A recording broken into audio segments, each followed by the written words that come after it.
ओम श्री गुरुभ्यो नमः। हरि ओम।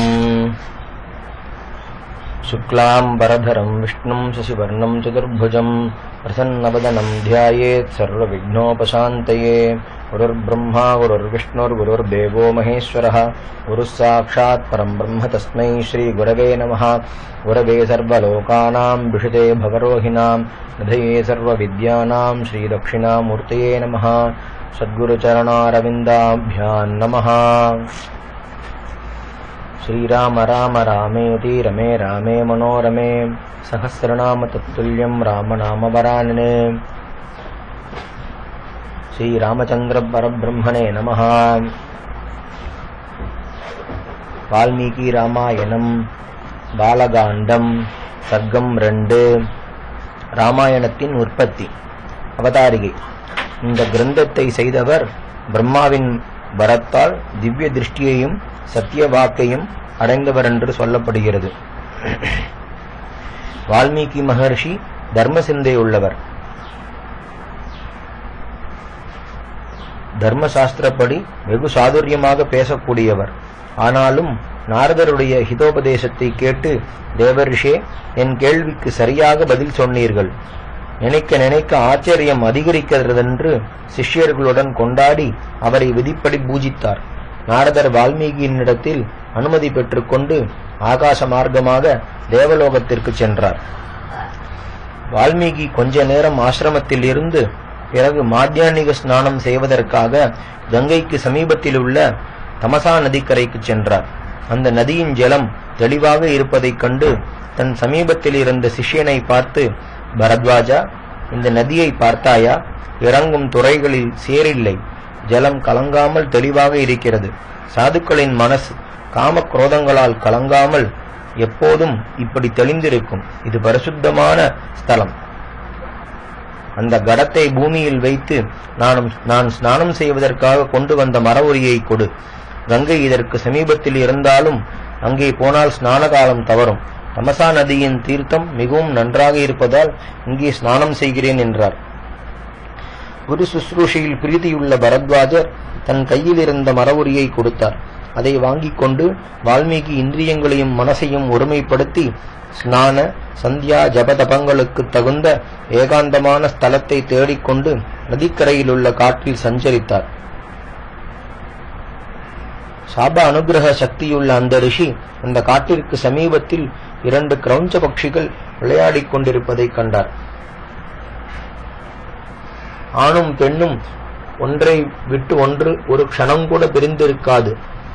சரீர வியாதி மனக்கவலை இல்லாமல் மதுரமாக சப்தித்துக் கொண்டு மெய்மறந்து கிரீடித்துக் கொண்டிருந்தன.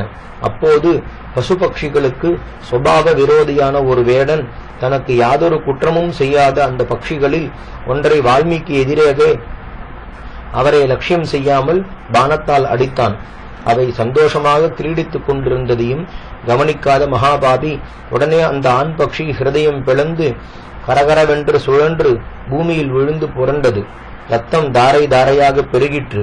கோழியைப் போல் சிவப்பான கொண்டையுடன் காமத்தால் மதம் கொண்டு இறக்கையை வெறித்துக் கொண்டிருந்த தன் நாயகன் அம்பால் அடிபட்டு துடிப்பதைக் கண்டு பெண் பட்சி ஒரு க்ஷணம் கூட அதை விட்டு பிரியாததாலும் தன் ஆசை பூர்த்தியாவதற்கு முன்பாகவே அது கொல்லப்பட்டதாலும் துக்கம் தாழாமல் கேட்போர் மனம் பதைக்கும்படி கதறிற்று. சகல பிராணிகளிலும் வால்மீகிக்கு அபார தயை. எப்போதும் பரமஹிதத்தையே செய்பவர். மகா தர்மாத்மா. தான் பார்த்து கொண்டிருக்கையில் ஆண் பட்சிக்கு திடீரென்று வேடனால் நேர்ந்த மரணத்தையும் பெண் பட்சிக்கு சம்பவித்த தீராத துயரத்தையும் நினைத்து அவருக்கு எல்லையற்ற இரக்கம் உண்டாயிற்று. ரதிகாலத்தில் பிராணிகளை இந்த வேடன் அடித்தது பரம அதர்மமே என்று சொல்லி கதறுவதை பெண் பட்சியை பார்த்து அந்த கருணையால் வேடனிடத்தில் கோபம் கொண்டு, அடே வேடா, இந்த கிரௌஞ்ச பட்சிகள் காமத்தால் மெய்மறந்து ஆனந்தமாக கிரீடித்துக் கொண்டிருந்ததையும் கவனிக்காமல் நீ ஆண் பறவையை கொன்றதால் அநேக வருஷங்கள் வரையில் இருந்த இடத்தில் இராமல் அலைய கடவாய் என்றார். உடனே பெண் பட்சியின் துக்கத்தை பார்த்து, எனக்கும் துக்கம் உண்டாகி எதையோ சொல்லிவிட்டேனே. காம குரோதங்களை அடக்கி தபஸ் செய்யும் எனக்கு இது தகுமா என் தபசை கெடுக்கும்படியான கோபத்திற்கு இடம் கொடுத்தேனே, இதற்கு காரணம் என்ன என்று தனக்குள் யோசித்தார். மகா புத்திமானாகையால் பக்ஷிக்கு நேர்ந்த கஷ்டத்தால் வருத்தமடைந்த என் வாக்கிலிருந்து அகஸ்மாத்தாக உண்டான வார்த்தைகள் பார்வைக்கு சாபத்தை போல இருக்கின்றன. ஆனால் 4 பாதங்களும் ஒவ்வொன்றிலும் சமமான அக்ஷரங்களும் அமைந்திருக்கின்றன. வீணை முதலிய வாத்தியங்களுக்கும் லயத்திற்கும் அனுகுணமாய் பாடக்கூடியவை. ஸ்லோக லட்சணங்கள் யாவும் பொருந்தி இருப்பதால் இது ஸ்லோகமாய் இருக்க கடவது, பதங்களுடைய சாதாரண சேர்க்கை அல்ல என்று நிச்சயித்து அதை சிஷ்யனுக்கு தெரிவித்தார். பரத்வாஜர் அதை கேட்டு அந்த உத்தமமான ஸ்லோகத்தை தானும் பக்தியுடன் சொன்னார். அவருடைய குருவிற்கு மிகுந்த சந்தோஷம் உண்டாயிற்று. பிறகு அந்த நதியில் விதிப்படி ஸ்நானம் செய்து ஜபதபங்களை முடித்து தன் ஆசிரமத்திற்கு திரும்பினார். ஆனால் தெய்வச் செயலாக தன் வாக்கிலிருந்து உண்டான வார்த்தைகளை பற்றியே யோசித்துக் கொண்டிருந்தார். மகா வித்வானான பரத்வாஜர் கடத்தில் பூர்ணமாய் ஜலத்தை எடுத்துக்கொண்டு வெகு வணக்கமாய் குருவின் பின்னே சென்றார். வால்மீகி ஆசிரமத்திற்கு போய் உட்கார்ந்து சிஷ்யர்களுடன் அநேக புண்ணிய கதைகளை பேசிக் கொண்டிருந்தார். ஆனால் தர்மவானாகையால் தன் சுபாவத்திற்கும் அனுஷ்டானத்திற்கும் விரோதமான அந்த வார்த்தைகளிலேயே மனம் நாடியிருந்தது. இதர சகாயமில்லாமல் சகல லோகங்களையும் சிருஷ்டிக்கக்கூடிய சக்தி உள்ளவரும் அபார தேஜஸ்வியும் 4 வேதங்களும் எப்போதும் பிரவகித்துக் கொண்டிருக்கும் 4 முகங்களை உடையவரும் 16 புவனங்களிலும் அடங்கிய இந்த பிரம்மாண்டத்திற்கு அதிபதியுமான பிரம்மதேவர் தன் லோகத்திலிருந்தே ராமாயணத்தை பூமியில் பரவச் செய்யும் சக்தி உடையவராக இருந்தும் ராமமந்திரத்தின் மகிமையால் உத்தம பதவியை அடைந்த வால்மீகியை பார்த்து சந்தோஷிப்பதற்கும் அந்த ராம பக்தரால் ராமச்சரிதத்தை லோகத்திற்கு உபதேசிப்பதற்கும் அப்போது அங்கே வந்தார். யாதொரு காரணம் இல்லாமலும் தான் பிரார்த்திக்காமலும் தன் ஆசிரமத்திற்கு பிரம்மா வந்ததை பார்த்து வால்மீகி அளவற்ற ஆச்சரியமடைந்தார். உடனே எழுந்து எதிர்கொண்டழைத்து கைகூப்பி நமஸ்கரித்து அர்க்ய பாத்தியங்களால் விதிப்படி அவரை உபசரித்து க்ஷேமம் விசாரித்து ஆசனத்தில் அமரும்படி பிரார்த்தித்தார். பிரம்மா அதை அங்கீகரித்து மகரிஷியையும் உட்காரச் சொன்னார். அப்போது தனக்கு யாதொரு அபராதமும் செய்யாத பட்சிகளின் மதுரமான துவனியுடன் ஆனந்தமாக அனுபவித்துக் கொண்டிருக்கையில் கொஞ்சம் கூட இரக்கமில்லாமல் தன் ஜாதி தர்மத்தையும் மீறி ஆண் பட்சியை அந்த துஷ்ட வேடன் அடித்தான் அல்லவா, அதன் மூலமாக திடீரென்று என் வாக்கிலிருந்து சாபரூபமான வார்த்தைகள் உண்டாகி என் தபஸை குறைத்தன அல்லவா என்று வருந்தி தனக்குள் அந்த ஸ்லோகத்தை அடிக்கடி சொல்லிக்கொண்டே இருந்தார். அதை கவனித்த பிரம்மா சரஸ்வதியை இவருடைய வாக்கில் இருக்கும்படி செய்து நான் இந்த ஸ்லோகத்தை சொல்லுவித்தேன் என்பதை இவர் அறியவில்லை என்று சிரித்துக் கொண்டே, மகரிஷே, இன்று நடந்த விருத்தாந்தமும் அதை பற்றி நீர் எண்ணுவதும் எனக்கு நன்றாக தெரியும். நீர் சொன்ன வார்த்தைகள் ஸ்லோகமே, அதை பற்றி கவலைப்பட வேண்டாம். ஆனந்த கல்யாண குண பரிபூரணரான பகவான் ஸ்ரீ ராமனாய் அவதரித்து துஷ்ட ராட்சசர்களை சம்ஹரித்து சாதுக்களை ரட்சித்து தர்மத்தை நடத்தி காட்டி நிலைநிறுத்தின புண்ணிய கதையை சகல ஜனங்களும் கேட்டு பாபம் தீர்ந்து உத்தம கதி அடைய வேண்டுமென்று ராமச்சரித்திரத்தை உம்மால் செய்விக்க நிச்சயித்தேன். என் இஷ்டப்படியே சரஸ்வதி உமது வாக்கிலிருந்து இந்த வாக்கியத்தை சொன்னாள். ஆகையால் ராமனுடைய சரித்திரம் முழுவதையும் செய்யும். தர்மாத்மாவாகும் புத்திமானாகும் வீர சிகாமணியாயும் சகல கல்யாண குண சம்பன்னனாகவும் இருக்கும் ராமனுடைய சரித்திரத்தை நாரதர் உமக்கு உபதேசித்தபடி சொல்லும். ராமன், லக்ஷ்மணன், சீதை, ராட்சசர்கள் இன்னும் இந்த சரித்திரத்தில் சம்பந்தப்படும் மற்றவர்கள் செய்த செய்கைகள் யாவும் லோகத்திற்கு தெரிந்தவையும் தெரியாதவையும் உமக்கு பூர்ணமாக தெரிய கடவது. நீர் செய்யும் காவியத்தில் ஒவ்வொரு வார்த்தையும் சத்தியமாக இருக்கும், பொய்யாகாது. பிரயத்தனமில்லாமல் பிரவாகமாக பெருகும். நடந்த விஷயங்களை நடந்தபடி பார்க்கும் திவ்ய திருஷ்டியையும் அவைகளை நடந்தபடி வர்ணிக்கும் சத்திய வாக்கையும் உமக்கு அனுகிரகித்தேன். ஆகையால் சகல பாபங்களையும் போக்கி பரமானந்தத்தை கொடுக்கும் ராமச்சரித்திரத்தை ஸ்லோகங்களால் நீர் செய்யலாம். இந்த காவியத்தின் மகிமை என்னவென்றால், பூமியில் பர்வதங்கள் நதிகள் உள்ள வரையில் ராமாயண கதையும் வழங்கி வரும். இதனால் உமக்கு என்ன பிரயோஜனம் என்றால், நீர் செய்யும் ராமாயண கதை லோகத்தில் இருக்கும் வரையில் நீர் பூமியில் வசித்துக் கொண்டிருந்து பிறகு என்னுடன் உத்தம லோகங்களில் ஆனந்தத்தை அனுபவிக்க கடவீர் என்று அனுகிரகித்து பிரம்மதேவர் அங்கேயே மறைந்தார். அதைக் கண்டு வால்மீகியும் அவருடைய சிஷ்யர்களும் ஆச்சரியம் அடைந்தார்கள். பிறகு அவர்கள் அந்த மகரிஷியால் செய்யப்பட்ட மானிஷாதம் என்ற ஸ்லோகத்தை வெகு பிரீத்தியுடன் அடிக்கடி பாடினார்கள். 4 பாதங்களோடும் அவைகளில் சமமான அக்ஷரங்களோடும் வால்மீகியால் சொல்லப்பட்ட அந்த ஸ்லோகம் அடிக்கடி பாடுவதால் எல்லோராலும் கொண்டாடத் தகுந்ததாயிற்று. பிறகு தன் உத்தேசம் விக்னமில்லாமல் நிறைவேற வேண்டுமென்று பகவானை பிரார்த்தித்து ராமாயணம் முழுவதையும் இப்படி ஸ்லோகங்களால் செய்ய வேண்டுமென்று நிச்சயித்தார். விசால புத்தியுள்ள அந்த மகர்ஷி கீர்த்தியின் அவதாரமான ராமனுடைய சரித்திரத்தையும் கல்யாண குணங்களையும் வர்ணித்து அர்த்தம் பதம் சமமான அக்ஷரங்கள் பொருந்தி கேட்பவர்களுடைய மனசை கவரும் அநேக ஸ்லோகங்களால் செய்து அழிவில்லாத கீர்த்தியை அடைந்தார்.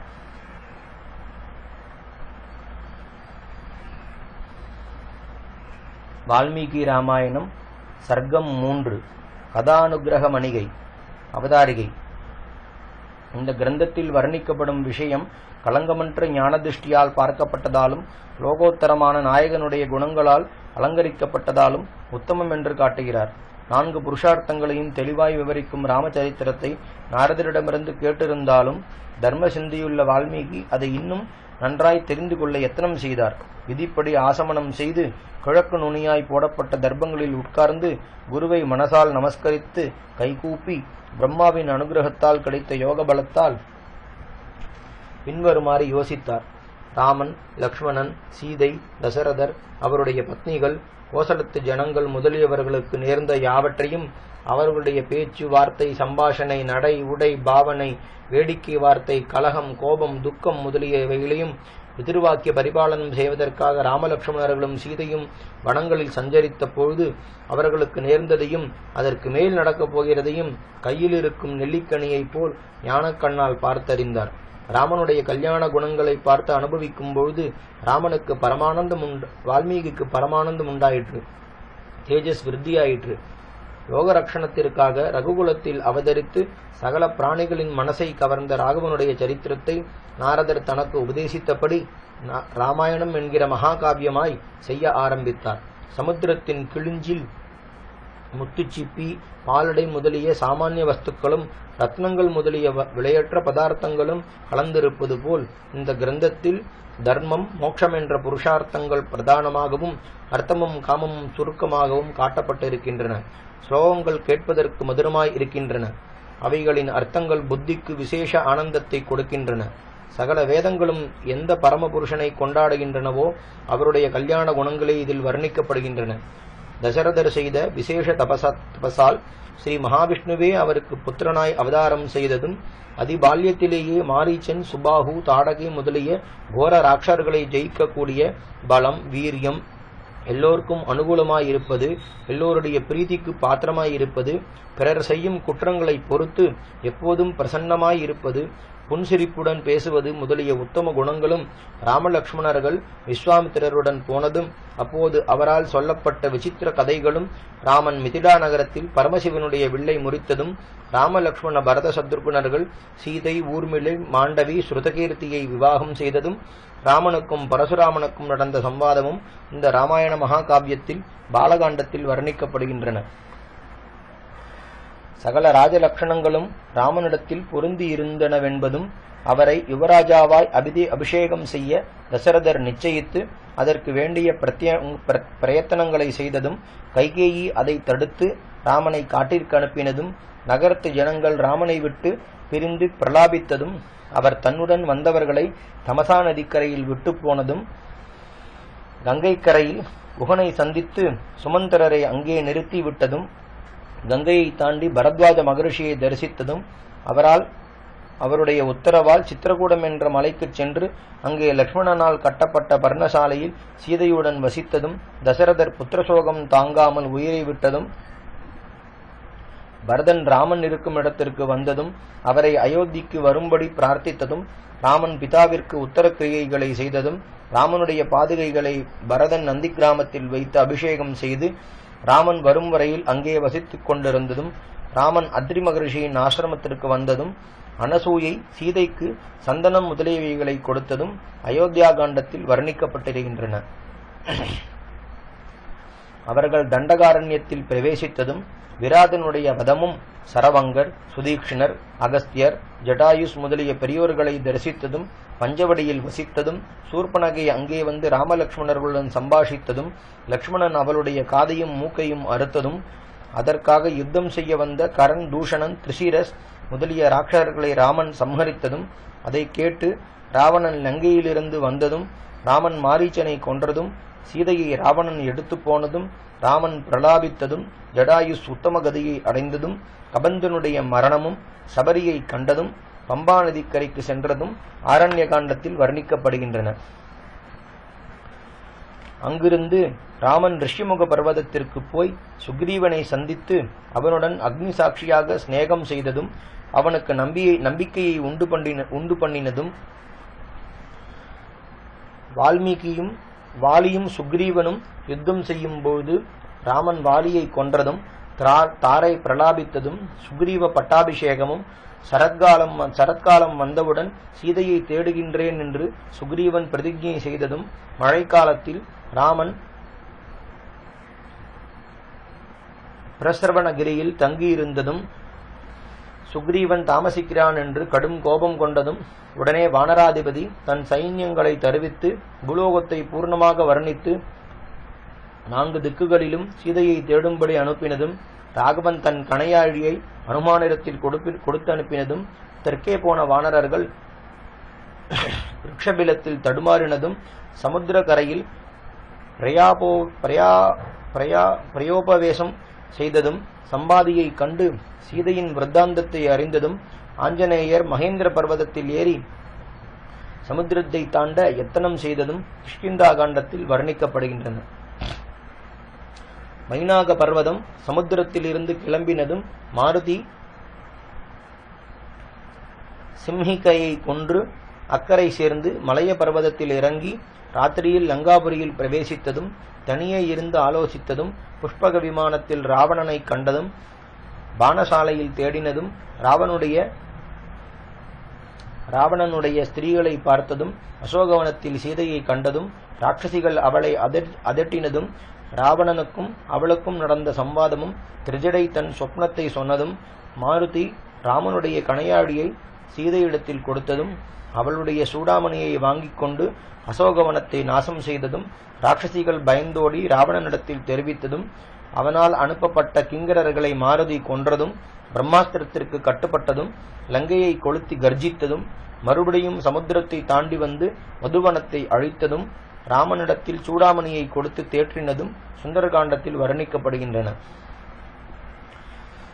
ராமலக்ஷ்மணர்கள் வானர சைன்யங்களுடன் சமுத்திரக்கரைக்கு போனதும் விபீஷணனுக்கு அபயதானம் செய்ததும் நளன் சமுத்திரத்தில் அணை போட்டதும் அதனால் சமுத்திரத்தை தாண்டி இலங்கையை முற்றுகையிட்டு விபீஷணன் சொன்ன உபாயத்தால் இந்திரஜித், கும்பகர்ணன், ராவணன் முதலிய ராட்சச சிரேஷ்டர்களையும் சைன்யங்களையும் சம்ஹரித்து சீதையை அடைந்ததும் விபீஷணனை லங்காதிபதியாய் அபிஷேகம் செய்ததும் எல்லோரும் புஷ்பக விமானத்தில் ஏறி அயோத்திக்கு சென்றதும் பரதனை சந்தித்ததும் ஸ்ரீராமன் பட்டாபிஷேக மகோத்சவம் பெற்றதும் அதற்காக வந்திருந்தவர்களை உபசரித்து ஊருக்கு அனுப்பினதும் ராமன் ராஜ்ய பரிபாலனம் செய்ததும் யுத்தகாண்டத்தில் வர்ணிக்கப்படுகின்றன. ராவணாதிகளின் விருத்தாந்தமும் ராமனுடைய ராஜ்ய பரிபாலனமும் ராமன் ஜன அபவாதத்திற்கு பயந்து சீதையை காட்டிற்கு அனுப்பினதும் அஸ்வமேத யாகமும் இன்னும் நடக்கப் போகிற விருத்தாந்தங்களும் மகர்ஷியால் தெளிவாய் உத்தரகாண்டத்தில் சொல்லப்பட்டிருக்கின்றன. வால்மீகி ராமாயணம் பாலகாண்டம் சர்க்கம் 4. குசல் அவர்கள் ராமாயணத்தை பாடினது. அவதாரிகை. ராமாயணம் என்ற கிரந்தம் சர்வோத்தமம் என்று காட்டப்படுகிறது. ராமன் ராஜ்யாபிஷேகம் பெற்று பிரஜாபாலனம் செய்து வரும்பொழுது பிரம்மாவின் அனுகிரகத்தால் திவ்ய சக்தியை அடைந்த வால்மீகி விசித்திரமான பதச்சேர்க்கையுள்ள ஸ்லோகங்களால் ராமச்சரித்திரத்தை செய்தார். இந்த மகாகாவியத்தில் 7 காண்டங்களும் 500 சர்க்கங்களும் 24,000 ஸ்லோகங்களும் அடங்கியிருக்கின்றன.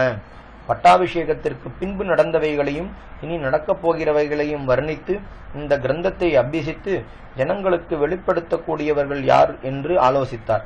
தகுந்த சிஷ்யன் கிடைக்க வேண்டும் என்று பரமாத்மாவை பிரார்த்தித்துக் கொண்டிருக்கையில் குஷலவன் என்ற 2 சிஷ்யர்கள் அவரை நமஸ்கரித்து தங்களுக்கு ராமாயணத்தை உபதேசிக்கும்படி வேண்டினார்கள். அவர்கள் ராஜகுமாரர்கள், தைரியமுள்ளவர்கள், ஆரம்பித்த காரியத்தை கைவிடாமல் நடத்துகிறவர்கள், குரு சுசுரூஷியின் தர்மத்தை அறிந்தவர்கள், வேதாந்தங்களையும் பூர்ணமாய் கற்றறிந்தவர்கள், வித்தைகளை அபியசித்து கீர்த்தி பெற்றவர்கள், கற்றதை மறவாமல் ஞாபகத்தில் வைத்துக் கொள்ள கூடிய புத்தி உள்ளவர்கள், சகோதரர்கள், மதுரமான சாரீரம் உள்ளவர்கள், தன் ஆசிரமத்தில் வசிப்பதால் தனக்கு அதிக பிரியமானவர்கள். ஆகையால் அவர்களை அங்கீகரித்து சகல வேத சாகைகளின் அர்த்தங்களை வெளியிடும் மகாகாவியத்தை அவர்களுக்கு உபதேசித்தார். அதற்கு ராமாயணம் என்றும் மகிமையுள்ள சீதா சரிதம் என்றும் பௌலஸ்திய வதம் என்றும் பெயர். படிப்பதற்கும் பாடுவதற்கும் மதுரமாய், திருதம், மத்தியம், விளம்பிதம் என்ற பிரமாணங்களை உடையதாய், ஷட்ஜம் முதலிய 7 ஸ்வரஜாதிகளுடன் அமைக்கப்பட்டதாய், தந்திரி வாத்தியங்களுக்கும் லயத்திற்கும் ஒத்ததாய், ஸ்ருங்காரம், கருணை, ஹாஸ்யம், வீரம், பயானகம், ரௌத்ரம், பீபத்சம், அத்புதம், சாந்தம் என்ற நவரசங்களால் அலங்கரிக்கப்பட்டதாயிருக்கும் அந்த காவியத்தை அவர்கள் அபியசித்தார்கள். அந்த ராஜபுத்திரர்கள் சங்கீத சாஸ்திரத்தின் தத்துவத்தை அறிந்தவர்கள், வீணை முதலிய வாத்தியங்களை வாசிப்பதில் நிபுணர்கள், மந்திரம், மத்தியம், தாரம் என்ற ஸ்வரங்களின் உற்பத்தி ஸ்தானங்களை அறிந்தவர்கள், மனுஷ்ய வேஷம் பூண்ட கந்தர்வர்களை போன்றவர்கள், நிகரற்ற அழகையும் உத்தம லட்சணங்களையும் உடையவர்கள், நாடக லட்சணங்களை அறிந்தவர்களாகையால் பாடும் காலத்தில் உபயோகிக்க வேண்டிய அபிநய கிரமங்களை நன்றாய் அறிந்தவர்கள், பேசும் பொழுதும் இனிமையான குரலுள்ளவர்கள், ராமனுடைய தேகத்தின் பிரதிபிம்பங்களை போன்றவர்கள், மனோவாக்காயங்களில் தோஷமற்றவர்கள். அவர்கள் ராமாயணம் முழுவதையும் மனசில் தரித்து ரிஷிகளும் பிராமணர்களும் சாதுக்களும் கூடியிருக்கும் இடங்களில் குருவின் உபதேசப்படி அந்த தர்ம கதையை ஜாக்கிரதையாய் பாடிக்கொண்டு வந்தார்கள். ராமனுடைய அஸ்வமேத யாகத்தில் வைதீக கிரியைகளுக்கு நடுவில் இளைப்பாறிக் கொண்டிருந்த மகரிஷிகளிடத்திலும் பாடினார்கள். மகா புத்திமான்களும் பாக்கியசாலிகளுமான அந்த சிறுவர்கள் பாடுவதை கேட்டு ரிஷிகர் எல்லாரும் ஆச்சரியப்பட்டு ஆனந்த தண்ணீர் உதிர்த்து நல்லது நல்லது என்று கொண்டாடினார்கள். தர்மவான்களான அந்த முனிவர்கள் பரம பிரீதி அடைந்து குசலவர்களை பார்த்து, பாட்டின் மாதுரியத்தை என்னவென்று சொல்வோம், அது இருக்கட்டும், ஸ்லோகங்கள் எவ்வளவு இனிமையாய் இருக்கின்றன, வெகு நாளைக்கு முன் நடந்த விஷயங்கள் இப்போது கண்ணிற்கெதிரே நடப்பது போல் இருக்கின்றன என்று ராமாயணத்தையும் வால்மீகியையும் குசலவர்களையும் புகழ்ந்தார்கள். மகா தபஸ்விகளின் ஸ்தோத்திரத்தால் அவர்கள் உற்சாகமடைந்து ராம லக்ஷணங்களை அனுசரித்து ஸ்வரம் குறையாமல் கேட்பவர்களுக்கு ஸ்லோகங்களின் பாவம் நன்றாக தெரியும்படி மனோகரமாய் பாடினார்கள். ஒரு மகரிஷி மிகவும் பிரீதி அடைந்து எழுந்து தன் கலசத்தை அவர்களுக்கு பகுதானமாய் கொடுத்தார். சங்கீதத்தின் குணதோஷங்களை அறிவதில் கீர்த்தி பெற்ற மற்றொரு மகரிஷி தன் மரவுரியை கொடுத்தார். மற்றொருவர் கிருஷ்ணாஜனத்தையும், மற்றொருவர் முஞ்சி புல்லால் செய்த அரையான் நூலையும், வேறொருவர் கமண்டலுவையும், வேறொருவர் யஜ்ஞோபவீதத்தையும், வேறொருவர் ஜபமாலையும், வேறொருவர் அத்திப்பலகையையும் கொடுத்தார்கள். சிலர் நீங்கள் தீர்காயுசாய் இருக்க கடவீர்கள் என்று மனப்பூர்வமாய் ஆசிர்வதித்தார்கள். ராஜவீதிகளிலும் மார்க்கங்களிலும் என்ற சகல ஜனங்களும் வால்மீகி மகரிஷியால் செய்யப்பட்ட இந்த மகாகாவியம் மிகுந்த ஆச்சரியகரமானது. எப்படி ஆரம்பிக்கப்பட்டதோ அப்படியே முடிக்கப்பட்டிருக்கிறது. இனி உண்டாகும் கவிகளுக்கு இதே முக்கியமான ஆதாரம். எல்லாவித கானத்திலும் சமர்த்தர்களான முனிகுமாரர்களே தீர்காயுசையும் ஆரோக்கியத்தையும் புஷ்டியையும் கொடுக்கக்கூடியதாய் சகல ஸ்வரங்களும் அமைந்திருப்பதால் கேட்பவர்களுக்கு மனோகரமாயிருக்கும் இந்த ராமாயணத்தை நன்றாக பாடினீர்கள் என்றார்கள். இப்படி எல்லோராலும் கொண்டாடப்படும் குசலவர்களை பற்றி சத்ருகுல காலனான ராகவன் கேள்விப்பட்டு பரதனால் அவர்களை அழைப்பித்து பார்த்து தகுந்தபடி உபசரித்த பிறகு தசரதரால் சொர்க்கத்திலிருந்து கொண்டு வரப்பட்ட தங்க சிம்மாசனத்தில் அஸ்வமேத தீட்சை பெற்ற ரகுநாதன் உட்கார்ந்து சகோதரர்களும் பந்துக்களும் மந்திரிகளும் சூழ்ந்திருக்க எல்லா கவலையையும் மறந்து நிகரற்ற அழகு பொருந்திய அவ்விரு குழந்தைகளையும் உற்று பார்த்து லக்ஷ்மண பரத சத்ருகுணர்களை நோக்கி, தேவதைகளைப் போல் தேஜஸ்விகளான இந்த சிறுவர்கள் விசித்திரமான பதங்களும் அர்த்தங்களும் அடங்கிய சரித்திரத்தை பாடுகிறார்கள். அதை கவனித்து கேட்போம் என்று கான வித்தியில் ஈடில்லாத குசல் அவர்களை பாடும்படி உத்தரவு செய்தார்.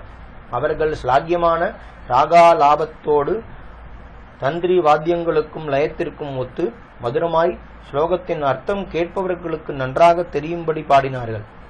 அந்த கானாமிர்தம் கேட்பவர்களுடைய காதுகளின் வழியாக பிரவேசித்து மனசையும் சகல அவயவங்களையும் சந்தோஷப்படுத்திற்று. அப்போது ராமன், ஜனங்களே, இந்த சிறுவர்கள் ரிஷிவேஷம் தரித்தவர்களாக இருந்தும் சகல ராஜ லட்சணங்கள் பொருந்தினவர்கள். பாடகர்கள் ஆனாலும் மகா தபஸ்விகள். இவர்கள் பாடும் சீதா சரித்திரம் விசேஷ மகிமையுள்ளது. பிரிய நாயகியை விட்டு பிரிந்த எனக்கும் விசேஷ ஆறுதலாய் இருக்கிறது. ஆகையால் இதை நன்றாக கேளுங்கள் என்றார். ராமனுடைய உத்தரவு பெற்று குசலவர்கள் மார்க்கமென்ற சங்கீத விதிப்படி பாடினார்கள். நல்ல பதார்த்தத்தை ஒருவனே தின்கக்கூடாதென்ற நியாயப்படி ராமன் இந்த உத்தம கானத்தை நான் மாத்திரம் கேட்டு ஆனந்தப்படக்கூடாது, எல்லோரும் ஆனந்திக்க வேண்டும் என்று எண்ணினார். உத்தமமான சிம்மாசனத்தில் இருந்தபடியால் தன்னை ஒண்டியாய் நினைத்து கொண்டார். ஆனால் திடீரென்று எழுந்தால் சபையில் உள்ளவர்களும் எழுந்திருப்பார்கள். அப்போது ரசபங்கம் நேரும். ஆகையால் சிம்மாசனத்தில் இருந்து மெல்ல மெல்ல இறங்கி சபையோர்களுடன் உட்கார்ந்து அந்த சுகத்தை அனுபவிக்க விரும்பி அதில் மனசை செலுத்தி தன்னை மறந்தார்.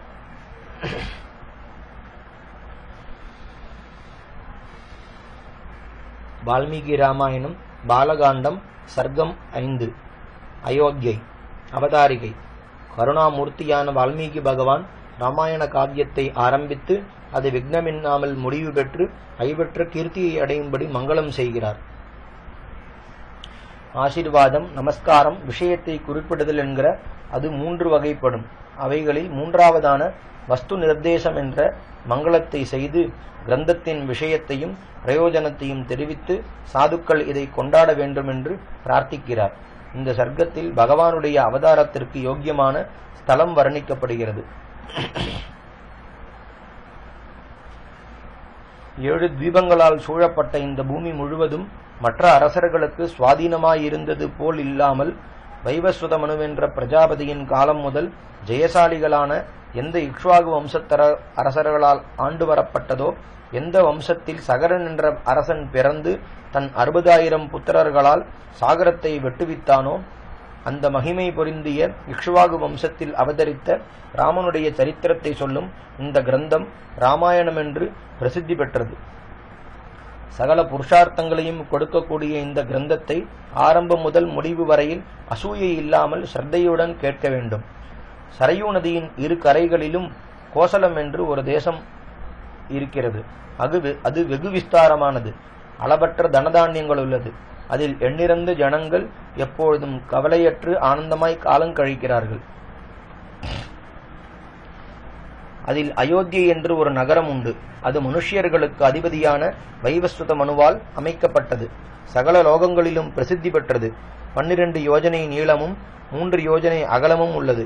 மேடு பள்ளம் இல்லாத சமபூமியில் நேர்த்தியான தானியங்கள் ஏராளமாகவும் செழிப்பாகவும் விளையக்கூடிய ஸ்தலத்தில் கட்டப்பட்டது. அதிலுள்ள ஜலம் கரும்பின் சாற்றைப் போல ருசியுள்ளது. அதிலிருந்து பலவிடங்களுக்கு போகும் வழிகளும் அநேக தேசங்களுக்கு போகும் சாலைகளும் நிழலை தரும் அடர்ந்த மரங்களால் இருபுறத்திலும் அலங்கரிக்கப்பட்டிருக்கின்றன. கோட்டையை சுற்றியிருக்கும் அகழ்கள் மிகவும் ஆழமாகவும் அகலமாகவும் இருக்கின்றன. சத்துருக்கள் பிரவேசிக்க முடியாத அரண்களை உடையது.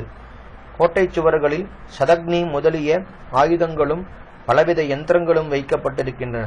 ஆயுதபாணிகளான எண்ணிறந்த வீரர்கள் இரவும் பகலும் கண்கொட்டாமல் அங்கே காவலாய் இருக்கிறார்கள்.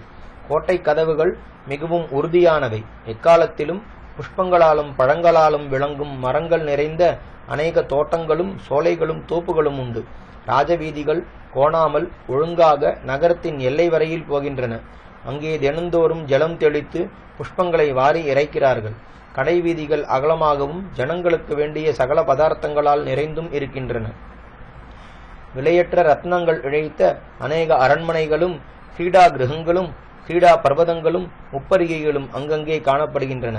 அந்த நகரம் தனதானியங்களாலும் நவரத்னங்களாலும் வஸ்திராபரணங்களாலும் நிறைந்து விமானம் போல் அழகான வீடுகளால் அலங்கரிக்கப்பட்டது.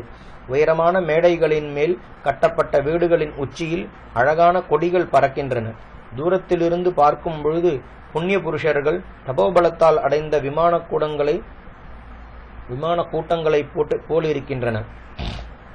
அந்த நகரம் சொக்கட்டான் பலகையைப் போல் நடுவில் ராஜகிரகங்களும் 4 பக்கங்களிலும் ராஜவீதிகளும் உள்ளது. சிற்பிகளாலும் சூத மாகத வந்தி வைதாளிகர்களாலும் சங்கீதத்திலும் பரதத்திலும் நிபுணர்களான வித்வான்களாலும் சக்கரவர்த்தியை காண்பதற்கு கப்பங்கட்டுவதற்கும் பல தேசங்களிலிருந்து வந்த அரசர்களாலும் தீபங்களிலிருந்தும் இதர தேசங்களிலிருந்தும் வந்த வைசிய பிரபுக்களாலும் அது எப்போதும் நிறைந்திருக்கும். வீதிகளில் பேரி, மிருதங்கம், மர்த்தளம், வீணை, புல்லாங்குழல் முதலிய வாத்தியங்களின் சப்தம் எப்போதும் கேட்கப்படும். உத்தம ஜாதியில் பிறந்த யானைகள், குதிரைகள், பசுக்கள், ஒட்டகங்கள், எருதுகள், கோவேரி கழுதைகள் கோடி கோடியாக உண்டு. அதிலுள்ள பிராமண சிரேஷ்டர்கள் வித்தைகளும் கலைகளிலும் நிபுணர்கள். ஔபாசனம், வைஸ்வதேவம், அக்னிஹோத்திரம் முதலிய வைதிக கிரியைகளை விதிப்படி அனுஷ்டிப்பவர்கள். வேதாந்தங்களை பூர்ணமாய் அபியசித்தவர்கள். சமம், தமம் முதலிய உத்தம குணசாலிகள், சத்தியவான்கள். வசிஷ்டர் முதலிய மகரிஷியர்களுக்கு ஏறக்குறைய சமானர்கள். அதிலுள்ள க்ஷத்திரியர்கள் மகாரதர்கள். அஸ்திர சஸ்திர வித்யைகளில் நிகரற்றவர்கள். சகல உபாயங்களையும் அறிந்தவர்கள். சகாயமில்லாதவனையும் வம்சத்திற்கு ஒரே புத்திரனையும் அடிக்கிறதில்லை, மறைந்திருந்து அடிப்பதும் இல்லை. மதங்கொண்ட சிம்ஹம், புலி, யானை, பன்றி முதலிய துஷ்ட மிருகங்களை புஜபலத்தாலும் தீக்ஷணமான ஆயுதங்களாலும் கொல்வார்கள். இப்படி அழகு பொருந்தி நிகரற்ற காந்தியுடன் அயோத்தியை என்ற உத்தம நகரம் பூமியில் பிரசித்தி பெற்றிருக்கிறது.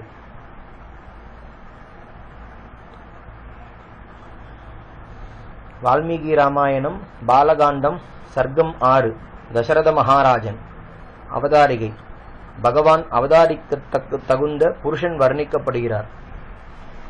மகா தேஜஸ் உள்ள வைவஸ்வத மனுவென்பவர் லோகத்தை ரட்சித்தது போல் தசரதர் அயோத்தியா நகரத்தில் இருந்து ஜகத்தை ஆண்டு வந்தார். அவர் வேதங்களை அத்தியனம் செய்து அவைகளின் உட்கருத்தை பூர்ணமாய் அறிந்தவர். சூரர்களையும் வித்வான்களையும் பகுமானம் செய்து ஆதரித்து சுவாதீனப்படுத்தி கொண்டவர். வெகு காலத்திற்கு வரும் விஷயங்களை யோசிக்கும் சுபாவம் உள்ளவர். மகா தேஜஸ்வி. பட்டணங்களிலும் தேசங்களிலும் உள்ள ஜனங்களுக்கு மிகவும் பிரியமானவர். இக்ஷ்வாகு வம்சத்து ராஜாக்களில் அதிரதர். விதிப்படி யாகங்களை செய்தவர். குளங்களையும் கிணறுகளையும் வெட்டுவித்து தோட்டங்களை போடுவது, தேவாலயங்களை கட்டுவது முதலிய தர்மங்களை செய்வதில் மிகுந்த ஆசை உள்ளவர். தன் பிரஜைகளை வசப்படுத்தினவர். ஏறக்குரிய மகரிஷிகளுக்கு சமானர். ராஜசிரேஷ்டர். 3 லோகங்களிலும் பிரசித்தி பெற்றவர். அளவற்ற தேக பலமுள்ளவர். சத்துருக்களை ஜெயித்தவர். உத்தம மித்திரர்களை உடையவர். தனம், தானியம், தங்கம் முதலிய லோகங்கள், ரத்னங்கள், பட்டுக்கள், வஸ்திரங்கள் முதலிய அபூர்வ வஸ்துக்களை இந்திரனையும் குபேரனையும் போல் மேன்மேலும் சேர்த்து வைப்பவர். சத்தியத்தில் மிகுந்த பிரீதியுள்ளவர். தர்மார்த்த காமங்களை ஒன்றுக்கொன்று தடைபடாமல் அனுஷ்டிப்பவர். அந்த அரசனால் ரட்சிக்கப்பட்ட அயோத்தியை இந்திரனால் ஆளப்பட்ட அமராவதியைப் போல் விளங்கிற்று.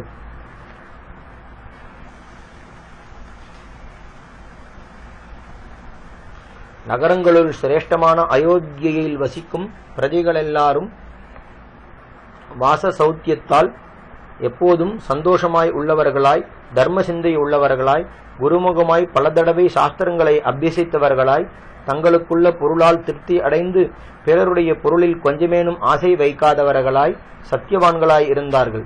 அல்ப தனமுள்ளவர்களாவது, பசுக்கள், குதிரைகள், தனதானியங்கள் இல்லாதவர்களாவது, புருஷார்த்தங்களை அடையாத குடும்பிகளாவது அங்கு ஒருவரும் இல்லை. காமத்திலேயே மிகுந்த ஆசையுள்ளவனாவது, தான் தர்மகாரியம், புத்திரன், பாரியை, பெற்றோர்கள், சகோதரர்கள், பந்துக்கள் முதலியவர்களை லோபத்தால் உபதிரவிக்கும் கதரியனாவது, குரூரனாவது, படிப்பில்லாதனாவது, நாஸ்திகனாவது இல்லை. சகல ஸ்திரீ புருஷர்களும் இந்திரியங்களை அடக்கி இயற்கையாகவே நற்குணமும் ஆச்சாரமும் பொருந்தினவர்களாய் மகரிஷிகர்களைப் போல் சுத்தமான மனசுள்ளவர்களாய் இருந்தார்கள். குண்டலங்கள், தோல் வளைகள், கை வளைகள், தலைப்பாகை, ரத்ன மாலை முதலியவைகள் இல்லாதவனும் அபியங்க ஸ்நானம் செய்து குங்குமப்பூ, பச்சை கற்பூரம் முதலிய வாசனை திரவியங்கள் கலந்த சந்தனத்தை பூசிக்கொண்டு புஷ்பங்களை தரித்துக் கொள்ளாதவனும், சொல்ப சுகமுள்ளவனும், அந்த கரணத்தை ஜெயிக்காதவனும், அக்னிஹோத்திரங்களை யாகங்களையும் விதிப்படி செய்யாதவனும், பரஸ்திரிகளிடத்தில் ஆசை வைக்கிறவனும், சொல்பமான வித்யையும் ஐஸ்வர்யம் உள்ளவனும், போதுமான ஆகாரம் கிடைக்காதவனும், திருடனும் அந்த பட்டணத்தில் இல்லை. பிராமணர்கள் இந்திரிய நிகிரகம் உள்ளவர்களாய் தானம் கொடுப்பது, அத்யயனம், தானம் வாங்குவதென்றவைகளில் தோஷமான பாகங்களை விலக்கி அனுஷ்டித்து வந்தார்கள். தசரதருடைய அரசாட்சியில் நாஸ்திகன், பொய்யன், சாஸ்திர அபியாசம் இல்லாதவன், அசூயை உள்ளவன், இகபர லோக சாதனங்களை சம்பாதிக்க முடியாதவன், வேதாந்தங்களை கற்காதவன், விரதங்களை அனுஷ்டிக்காதவன், தானம் கொடாதவன், தீனன், மனவருத்தம் உள்ளவன், வியாதிக்காரன், குரூபி, ராஜபக்தி இல்லாதவன் என்று ஒருவனும் இல்லை. 4 வர்ணத்தார்களும் நன்றி மறவாதவர்களாக, சக்திக்கு தகுந்தபடி தானம் கொடுப்பவர்களாய், தேவதைகளையும் அதிதிகளையும் பூஜிப்பவர்களாய், சூரர்களாய், சத்தியத்தையும் தர்மத்தையும் விடாதவர்களாய், தீர்காயுசுள்ள பெண்டு பிள்ளைகள் உள்ளவர்களாக இருந்தார்கள். க்ஷத்திரியர்கள் பிராமணர்களுடைய உத்தரவுப்படி நடந்தார்கள். வைசியர்கள் க்ஷத்திரியர்களை அனுசரித்தார்கள். சூத்திரர்கள் மேல்வர்ணத்தார்களுக்கு சுশ্ரூஷை செய்து வந்தார்கள். பூர்வ காலத்தில் மனுஷர்களுக்கு அதிபதியான வைவஸ்வத மனுவை போல் தசரதர் அயோத்தியை ஆண்டு வந்தார். மேலும் அதை எண்ணிறந்த யுத்த வீரர்கள் ரட்சித்து வந்தார்கள். அவர்கள் அஸ்திர சஸ்திர வித்தியைகளில் நிபுணர்களாய், பிறர் செய்த அவமானத்தையும் பொறுக்காதவர்களாய், கபடமற்றவர்களாய், எல்லையற்ற சௌரியமுள்ளவர்களாக இருந்தார்கள். ஆகையால் அந்த நகரம் சிம்மங்களால் நிறைந்த மலை குகையைப் போல் சத்துருக்களால் நெருங்க முடியாமல் இருந்தது. காலாட்படைகளை தவிர காம்போஜம், பாக்லீகம், வனாயு, சிந்து என்ற தேசங்களில் உண்டானவைகளும், இந்திரனுடைய குதிரையான உச்சிஸ்ரவஸை போன்றவைகளுமான எண்ணிறந்த உத்தம ஜாதி அஸ்வங்கள் தசரதரிடத்தில் இருந்தன.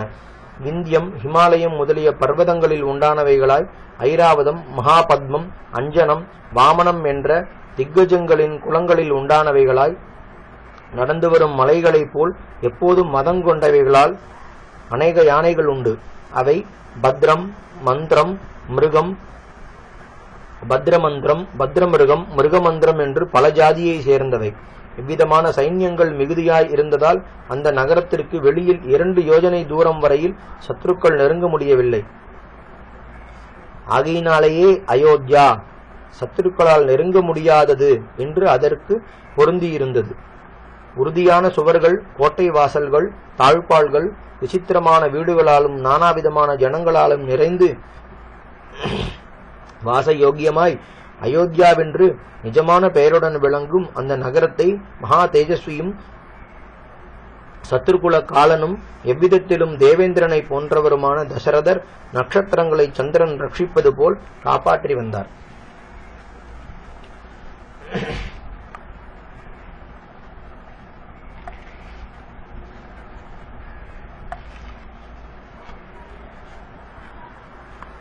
வால்மீகி ராமாயணம் பாலகாண்டம் சர்க்கம் 7. தசரதருடைய மந்திரிகள். மகாபுத்திமானும் வீரசிகாமணியுமான தசரதருக்கு திருஷ்டி, ஜெயந்தன், விஜயன், சித்தார்த்தன், அர்த்தசாதகன், அசோகன், மந்திரபாலன், சுமந்திரன் என்று 8 மந்திரிகள் உண்டு. மேலும் வசிஷ்டரும் வாமதேவரும் எப்படி அவர்களுக்கு மிகவும் பிரதானர்களோ அப்படியே மற்ற ரித்துவிகளுக்கும் மந்திரிகளும் பிரதானமாய் இருக்கிறார்கள்.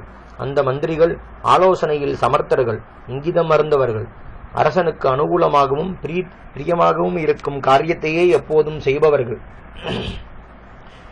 கீர்த்திசாலிகள், ராஜகாரியத்தில் ஊக்கமுள்ளவர்கள், மனோவாக் காரியங்களில் சுத்தர்கள், எஜமான துரோகமற்றவர்கள், ஆன்விக்ஷீகி, தண்டநீதி, வார்த்தத்ரயாயி என்ற வித்தியைகளில் தேர்ந்தவர்கள், அதர்மத்தை செய்வதில் வெட்கமுள்ளவர்கள், ராஜநீதியில் சமர்த்தர்கள், சாஸ்திரங்களால் விளக்கப்பட்ட விஷயங்களில் இந்திரியங்களையும் மனசையும் செலுத்தாதவர்கள், தனவான்கள், மகாபுத்திமான்கள், தடையற்ற பராக்கிரமம் உள்ளவர்கள், ராஜகாரியங்களில் தவறாதவர்கள், சொன்னபடி செய்கிறவர்கள், தேஜஸ்விகள் என்றும் பொறுமையுள்ளவர்கள் என்றும் பெயர் பெற்றவர்கள், எப்போதும் சிரித்துக்கொண்டே பேசுகிறவர்கள், காம குரோத லோபங்களுக்கு உட்பட்டு பொய் சொல்லாதவர்கள், சகல விதத்தாலும் நன்றாக பரீட்சிக்கப்பட்டு நம்பிக்கையுள்ளவர்கள், தன் ராஜ்யத்திலும் இதர ராஜ்யங்களில் நடந்ததும் நடக்கிறதும் நடக்கப் போகிறதுமான எல்லா விஷயங்களையும் தூதர்களாலும் சாரர்களாலும் உடனே அறியக்கூடியவர்கள், நன்றாக ஆலோசித்து நிச்சயம் செய்யப்பட்ட விஷயத்தை அந்தந்த சமயங்களில் அறிவிப்பதில் சமர்த்தர்கள், தன் புத்திர மித்திர பந்துக்களாக இருந்தாலும் குற்றத்திற்கு தகுந்தபடி நன்றாய் சிக்ஷிப்பவர்கள், பொக்கிஷத்தையும் சைன்யத்தையும் அடிக்கடி விருத்தி செய்வதில் நோக்கமுள்ளவர்கள், சத்துருக்களை தடுக்கும் சக்தியும் அவர்களை ஜெயிப்பதில் குறைவற்ற உற்சாகமும் உள்ளவர்கள், நீதி சாஸ்திரப்படி நடப்பவர்கள், தங்களுடைய ராஜ்யத்தில் வசிக்கும் சாதுக்களை ரட்சிப்பவர்கள், சத்ருவாய் இருந்தாலும் குற்றம் செய்யாதவனை உபதிரவிக்க மாட்டார்கள்,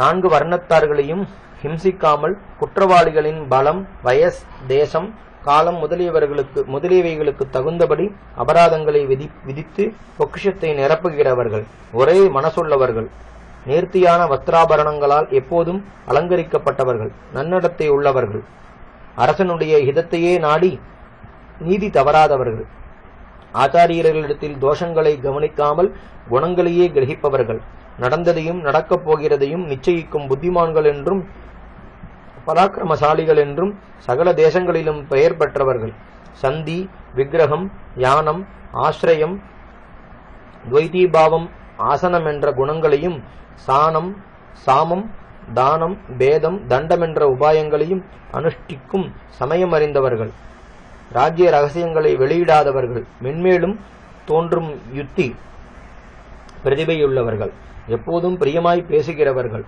இவர்கள் ராஜ்ய காரியங்களை நடத்தி வரும்பொழுது சகல பிரஜைகளும் தர்மத்திலேயே நோக்கமுள்ளவர்களாக இருந்தார்கள். இந்த உத்தம குணங்களால் அலங்கரிக்கப்பட்ட மந்திரிகளுடன் தசரதர் யாதொரு கவலையும் இல்லாமல் பூமியை ஆண்டு வந்தார். அவர் ராஜ்யத்தில் நடக்கும் சகல விஷயங்களையும் சாரர்களால் உடனே அறிந்து கொண்டு தன் பராக்கிரமத்தால் சத்துருக்களை ஜெயித்தார். அதர்மத்தில் புத்தியை செலுத்தாமல் ராஜநீதிப்படி பிரஜைகளை காப்பாற்றினார். எல்லையில்லாமல் கொடுப்பவர் என்றும் சத்தியம் தவறாதவர் என்றும் 3 லோகங்களிலும் பிரசித்தி உள்ளவளானார்.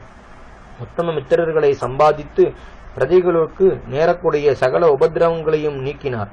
அவரை போன்ற அரசனாவது அவருக்கு மேற்பட்டவனாவது அக்காலத்தில் ஒருவரும் இல்லை. ஆலோசனையில் நிபுணர்களாகவும் புத்திமான்களும் ராஜகாரியங்களில் நிபுணர்களுமான மந்திரிகளால் சூழப்பட்ட தசரதர் 1000 கிரணங்களுடன் உதிக்கும் சூரியனை போல் பிரகாசித்து இந்திரன் சொர்க்கத்தை ரட்சிப்பது போல் பூமியை ஆண்டு வந்தார்.